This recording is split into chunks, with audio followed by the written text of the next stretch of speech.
জানুয়ারি থেকে জুলাই যে কিভাবে কেটে গেল আমরা কিন্তু জানতেই পারলাম না। আর দেখতে দেখতে কিন্তু পুজোর দিন গোনা শুরু হয়ে গেছে। পুজো কিন্তু আর কয়েকদিন বাকি, তো তার জন্য কিন্তু পুজোর শপিং এখন দিয়ে শুরু করতে হবে তোমাদেরকে। যাই হোক, আমি মাইন্ত্রা থেকে অর্ডার দিয়ে দিয়েছিলাম এই ভোক্কা সেন্টটা, দুটো দিয়েছে একসাথে। এই সেন্টটার দাম মেবি 350-400 টাকা। আমি অর্ডার করি না, আমার বাবা অর্ডার করেছিল সেন্টটা। তারপর ফটাফট করে আমি আনবক্সিং করে তারপরে আমি ফার্স্ট, এটা আছে ব্লু কালারের, মানে নেভি ব্লু, একদম হালকা ব্লু কালারের সেন্টটা।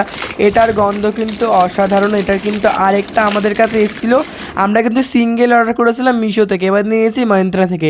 দুটোর কোয়ালিটি কিন্তু একদমই ভালো। এরকম সেন্ট আমাদের কাছে আরেকটা আছে, ওটাও স্টিল প্যাক, ওটা পুজোর জন্যই কেনা হয়েছে, শেষ হয়নি এখন। এই পারফিউমটার কোয়ালিটি আমি 10/10 দেবো এবং স্মেলও আমি 10/10 দেবো। যদি 100 দিতে হয় তাহলে আমি 100-এর মধ্যে 100 দেবো। মানে সেন্টটা এতটাই ভালো, তার জন্য আমরা কিন্তু আবার অর্ডার করে নিয়েছি। 2 বোতলে 100 ml, মানে এটা 100 ml, ওটা 100 ml। দেন আমি হাতে কি বলে স্প্রে করে দেখাচ্ছি, তোমরা তো আর গন্ধ পাবে না, তোমরা ফোন দিয়ে বুঝে নাও আমার এক্সপ্রেশনটা দেখে। তারপর এটা ডার্ক ব্লু ভোক্কা সেন্ট, এটাও কিন্তু সুন্দরী গন্ধ, কিন্তু আমি এটার মধ্যে দেবো 10/7। আমার অতটাও ভালো লাগেনি সেন্টার গন্ধ, না খুব একটা খারাপ না। এটা কিন্তু ব্লুবেরির মতন গন্ধ। আমার কাছে কিন্তু আরেকটা ছোট ছিল, আমি ওটা কিনেছিলাম জুডিও থেকে, ওটা কিন্তু আমার ঘরে এখনো পড়ে রয়েছে। সবার মেন্টালিটি এক না, তোমরা পারচেস করতে পারো, তোমাদের অবশ্যই ভালো লাগবে। আমি কিন্তু তোমাদের লিঙ্ক দিয়ে দেবো, তোমরা অবশ্যই আমাকে কমেন্ট করো। আগের দিন আমি যে স্ট্যান্ডটা কিনেছি ওইটার জন্য সবাইকে অসংখ্য ধন্যবাদ, তো ভালোবাসা দেওয়ার জন্য সবাই আমাকে লিঙ্ক করেছো। সত্যি কথা বলতে আমি যখন লিঙ্ক নিতে যাচ্ছিলাম তখন আমাকে এই কথাটা বলছে, above your parcel and between to over, কারণ আমি বুঝতে পারছি না কেন দেখাচ্ছে।